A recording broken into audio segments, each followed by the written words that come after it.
اللهم بارك على محمد وعلى آل محمد كما باركت على إبراهيم وعلى آل إبراهيم إنك حميد مجيد. باب عزت الامام النساء و تعلیمہن. پہلے باب کے ساتھ باب کی مناسبت. پہلے باب میں تعلیم خاص کا ذکر تھا، اس میں تعلیم عام،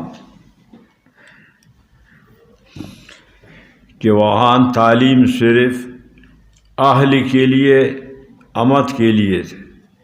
یہاں عام ہے، امت ہو غیر امت، اہل ہو یا غیر اہل ہو، سب کے لیے.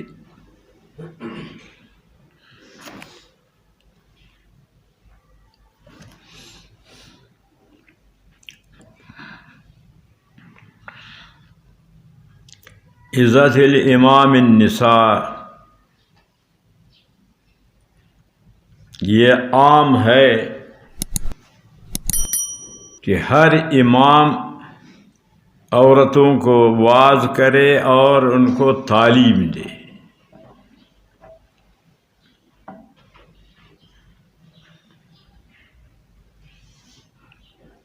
عزت الامام یعنی ہر خلیفہ، ہر امیر، ہر بادشاہ عورتوں کو واعظ کر سکتا ہے اور ان کو تعلیم دے سکتا ہے.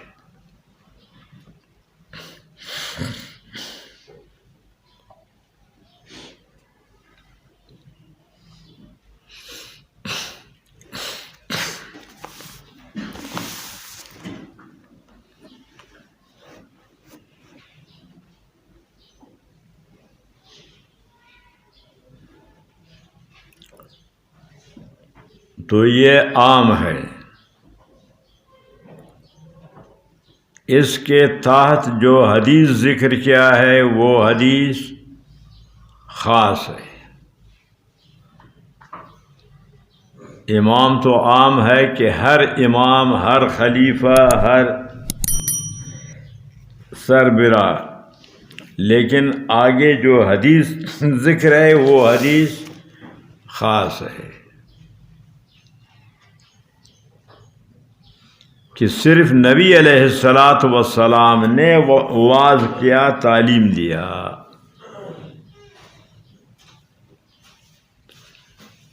سمجھ رہے ہو یا نہیں؟ تو اس کو کہتے ہیں عام مخصوص منہ البعض. اصول میں تم نے پڑھا ہے نا کہ عام مخصوص منہ البعض. تو ترجمہ میں عام ہے، آگے حدیث جو ہے وہ خاص ہے. تو اب یہ عام نہیں رہا، خاص بن گیا. عام مخصوص من البعض اسی کو کہتے ہیں نا.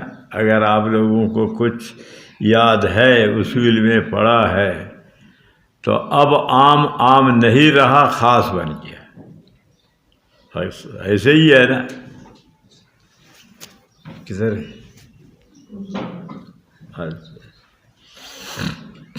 میں بات سمجھ میں آ گیا؟ بات کو سمجھا کرو.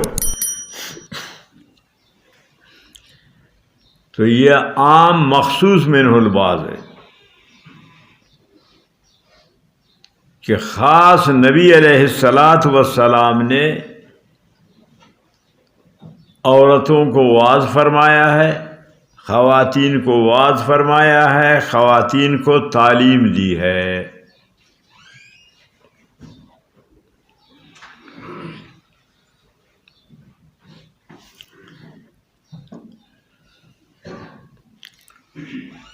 تو یہ نبی کی خاصیت ہے.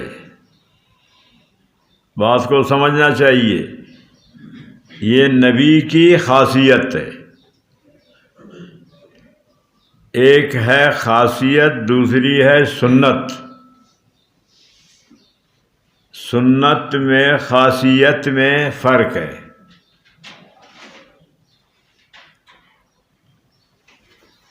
نبی کا ایک عمل سنت ہے، دوسرا خاصیت ہے.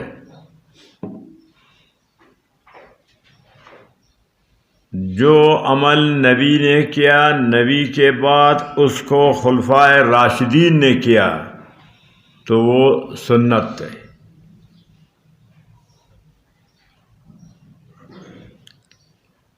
جو عمل نبی نے کیا پھر اس پر خلفائے راشدین نے عمل کیا یہ سنت ہے. یہ امت کے لیے سب کے لیے یہ عمل کرنا سنت ہوگا کہ علیکم بسنتی و سنت خلفائے الراشدین. سمجھا؟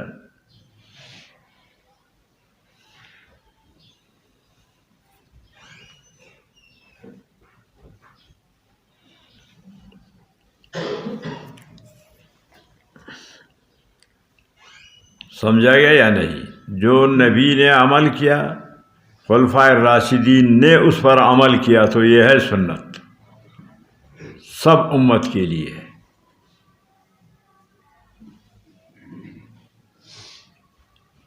کیونکہ نبی علیہ السلام نے فرمایا علیکم بسنتی و سنت خلفائے الراشدین. 118 صفحہ نکالو.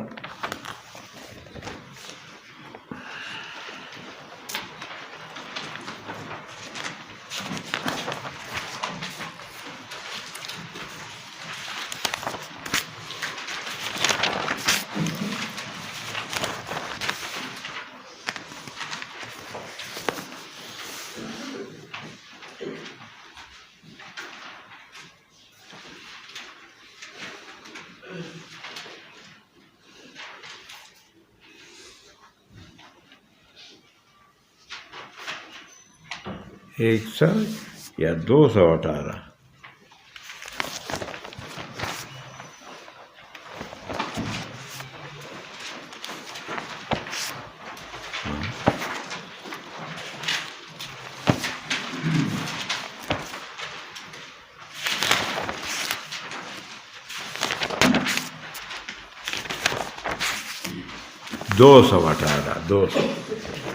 218 سے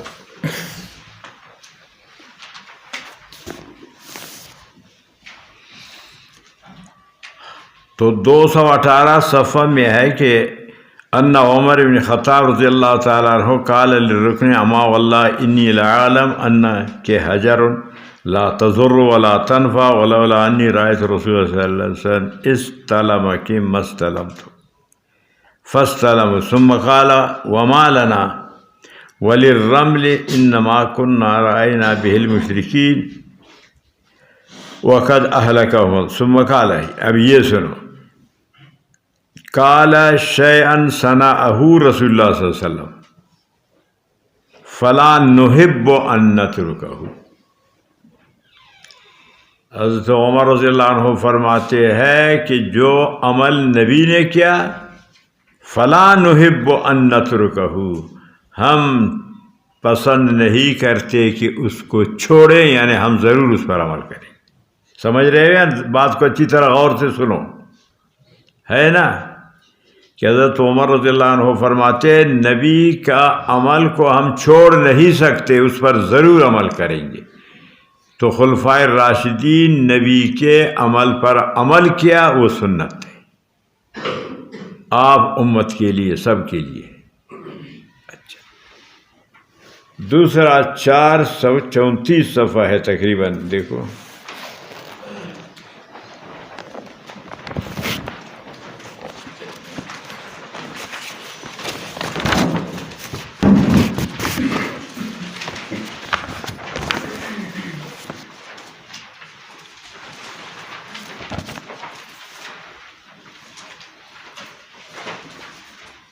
چار سو 34 نکالا.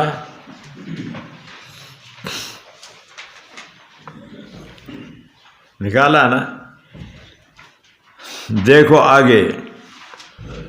حدثنا عبد العزیز، آخر میں دیکھو اس حدیث کا. قالت وکانت فاطمہ تسأل ابا بکر نصیبا مما ترک رسول اللہ صلی اللہ علیہ وسلم من خیبر و فدق و صدقۃ بالمدینہ.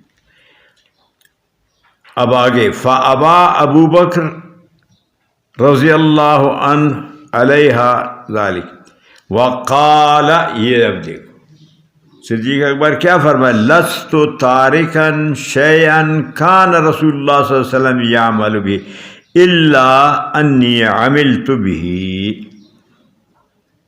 صدیق اکبر کیا فرماتے ہیں، نبی نے جو عمل کیا، لست تارکا، میں نے اس کو نہیں چھوڑا ہے، بلکہ میں عمل کیا ہے اس پر۔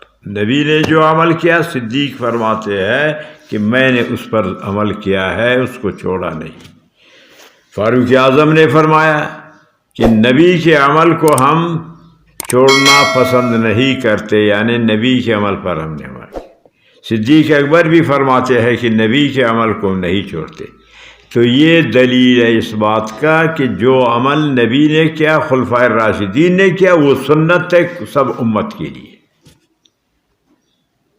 سمجھ میں آئے، بات کو سمجھنا چاہیے۔ اور وہ عمل کہ نبی نے کیا، خلفائے راشدین نے عمل نہیں کیا، وہ نبی کی خاصیت ہے، وہ کسی کے لیے کرنا جائز نہیں۔ یہ ہے اصول۔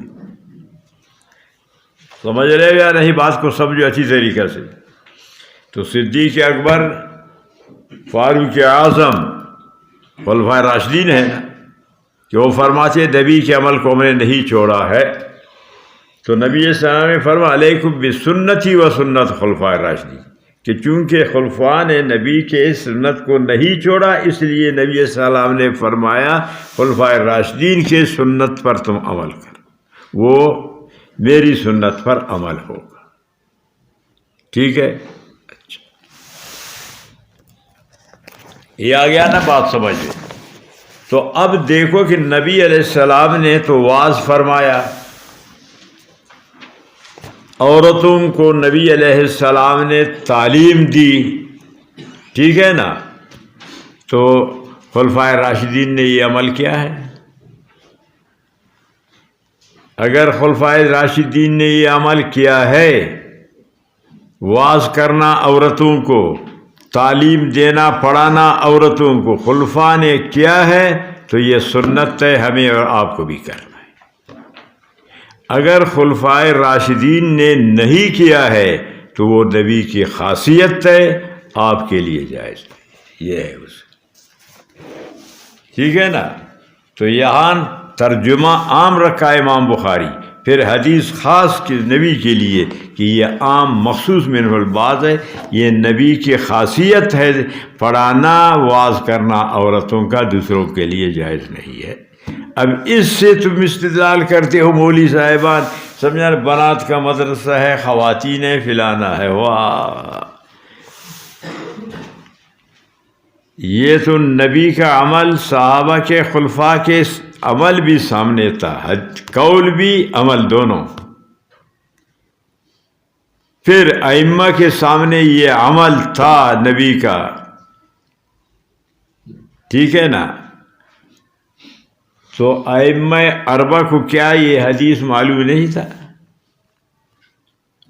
ائمہ اربعہ بخاری کو نہیں جانتے، آپ لوگوں نے جانا، تو اس پر امام ابو حنیفہ عمل کرتے اگر یہ سنت ہوتا، ائمہ اربعہ عمل کرتے۔ پھر اس کے بعد آپ کے اکابر علماء دیوبند بخاری کے اس پر کیا انہوں نے عمل نہیں کیا؟ ان کا عمل بخاری کے خلاف تھا کیا؟ انہوں نے بنات کا مدرسہ بنایا، خواتین کا بنایا، کیا بنایا؟ سمجھا گیا یا نہیں؟ تو چونکہ یہ نبی کی خاصیت ہے، نہ خلفائے راشدین نے اس پر عمل کیا، نہ ائمہ اربعہ نے اس پر عمل کیا، نہ اکابر علماء دیوبند نے اس پر عمل کیا۔ سمجھا گیا نا؟ دارالعلوم دیوبند کا رسالہ میرے پاس ابھی بھی موجود ہے، اس میں سخت رد کیا ہے یہ بنات کے مدارس پر، ان کے مفاسد کو سارا ذکر کیا۔ سمجھا گیا نا؟ اور یہ بھی پھر لکھا کہ نہ عقلاً یہ جائز ہے، نہ نقلاً جائز ہے۔ تو آپ دیوبند کو بھی نہیں مانتے ہو، ائمہ کو نہیں مانتے ہو، صحابہ خلفائے راشدین کو آپ نہیں مانتے ہو، آپ کو کون سمجھائے گا؟ سمجھ رہے ہو یا نہیں؟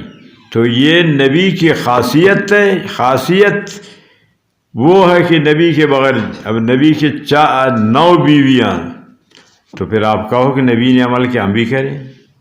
آپ کی وہ خاصیت ہے، آپ کے لیے جائز نہیں ہے. تو سنت کا خاصیت کا فرق نہیں کرتے، یا جانتے نہیں کہ ان میں فرق ہے یا نہیں، کہ سنت کون سا ہے اور خاصیت کون سا ہے. اور پھر نبی سب کا باپ ہے، نبی سے پردہ نہیں ہے، لیکن پھر بھی نبی نے سمجھانا پردہ کا اہتمام کیا ہے. لیکن آپ نبی جیسے نہیں ہے.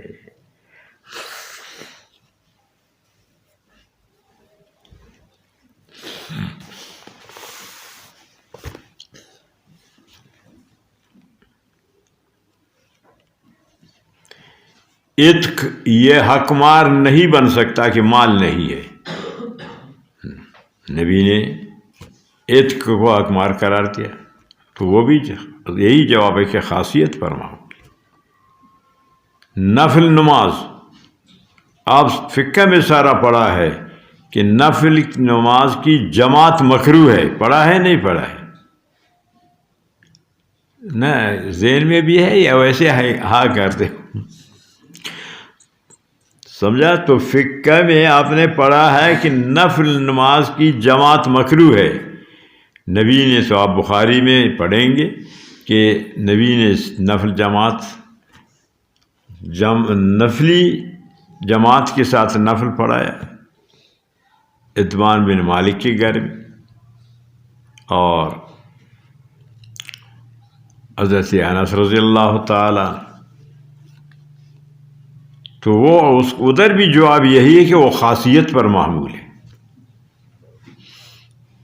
نبی علیہ السلام نے قبر پر جو مسجد کی خدمت کرتا تھا یا کرتی تھی، مرد یا عورت، قبر پر نماز جنازہ نبی علیہ السلام نے، باوجود کہ صحابہ نے نماز جنازہ پڑھا کے اس کو دفن کیا تھا، آپ نے پڑھ لیا.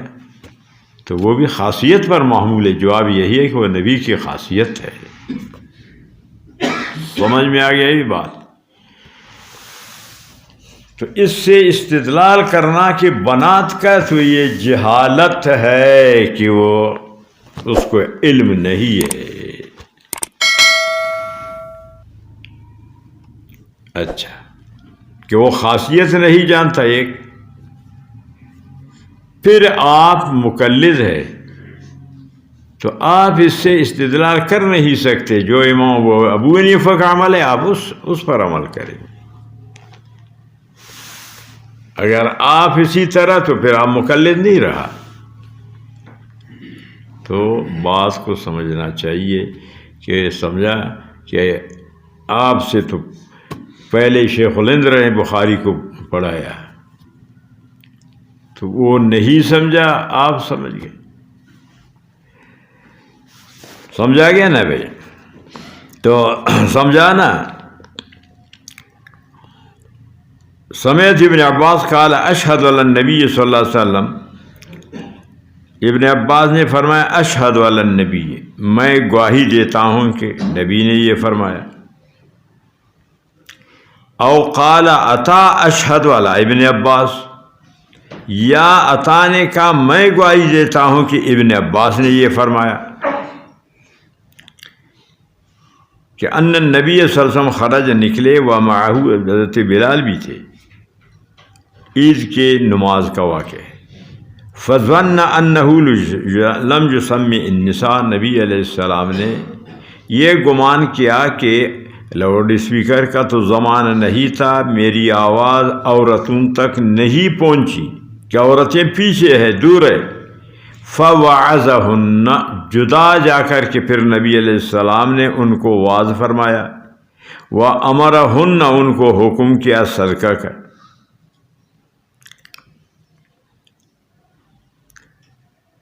عزت الامام وعظ، یہاں سے مناسبت ہے حدیث کا.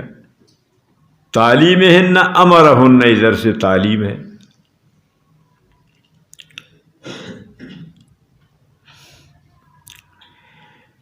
اگر آپ کہیں کہ نہیں جس طرح حدیث میں ہے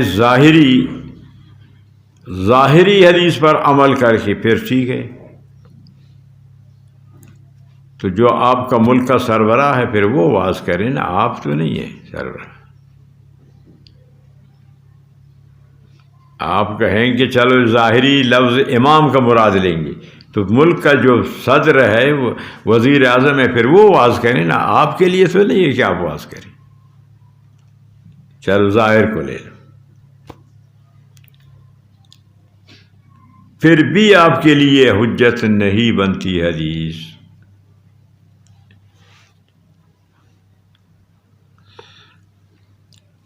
بات سمجھ میں آ گئی یا نہیں؟ اچھا، ایک ظاہر پر حمل، یہ تو پھر بھی عید کا واقعہ ہے.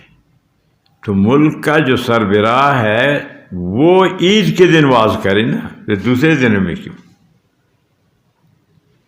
اگر ظاہر کے لے لو تب بھی آپ کے لیے یہ حجت نہیں بنتی ہے. لیکن یہ ہے اس کو تو اہل علم سمجھتے ہیں، عوام اس بات کو نہیں سمجھتے. تو عوام کو مولوی صاحبان اپنے غرض کے لیے، مفاد کے لیے دھوکہ دیتے ہیں. تو علم کو عالم سمجھے گا، علمی بات کو علماء سمجھیں گے. بات بھائی آ گئی سمجھ میں؟ عمدۃ القاری شرح صحیح بخاری میں لکھا ہے کہ جہان مفاسد نہ ہو،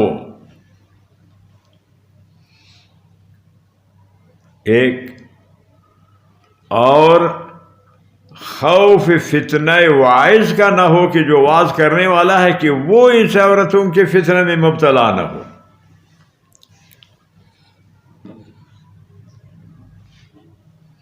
تو خصوصاً اس زمانے میں تو بہت مشکل ہے کہ اس فتنہ سے کوئی بچے. سمجھا؟ جنہوں نے لکھا ہے تو قید لگایا ہے، اس پر لکھا ہے. تو جو صحیح بات ہے کہ یہ نبی کی خاصیت پر محمول ہے، کسی کے لیے جائز نہیں. عورتوں کا واز بھی جائز نہیں، اور عورتوں کی تعلیم بھی جائز نہیں کسی مرد کی. فجعلت المرأة، پس شروع ہو گئیں عورتیں، تلقی القرط، در جس کو یہاں ڈالا جاتا ہے، کانوں سے نکالا، جس کو در کہتے ہیں. یہاں جو ڈالتے ہیں اس کو عربی میں شنف، بالی کہتے ہیں. والخاتم، انگلیوں سے انگوٹھیاں نکال کر کے حضرت بلال کی چادر میں ڈالا. وبلال یاخذ فی طرف ثوبہ، حضرت بلال اس کو اپنے چادر میں لے لی.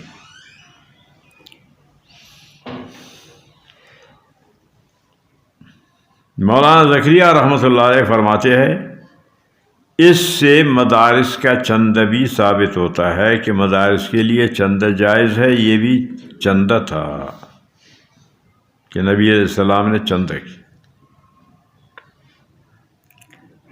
امرہن بالصدقہ، ترغیب دیا ان کو صدقہ کرنا.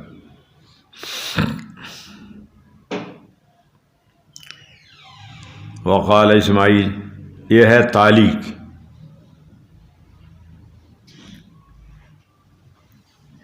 امام بخاری کا اسماعیل سے ملاقات نہیں ہوئی. 194 میں امام بخاری پیدا ہو گئے، تو 194 میں اسماعیل وفات کیا. تو جب ابراہیم و اسماعیل وفات کیا اسی سنہ میں امام بخاری پیدا ہو گئے، تو بچہ اس بچپن میں کیسے وہ سماع کر سکتا ہے، حدیث سن سکتا ہے؟ ادھر سے پیدا ہو گیا، شیرخوار بچہ ہے اور حدیث سنے، اسی لیے یہ تعلیق ہے، یہاں درمیان میں اور راوی رہ گیا ہے۔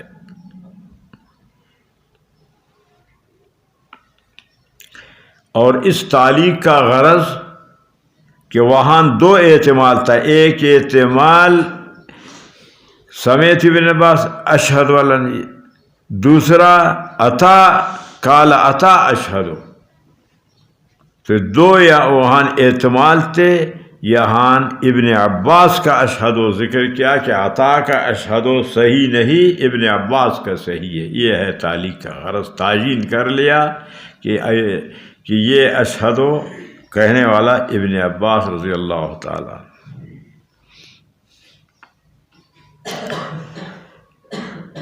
بات آ گئی بے سمجھ میں؟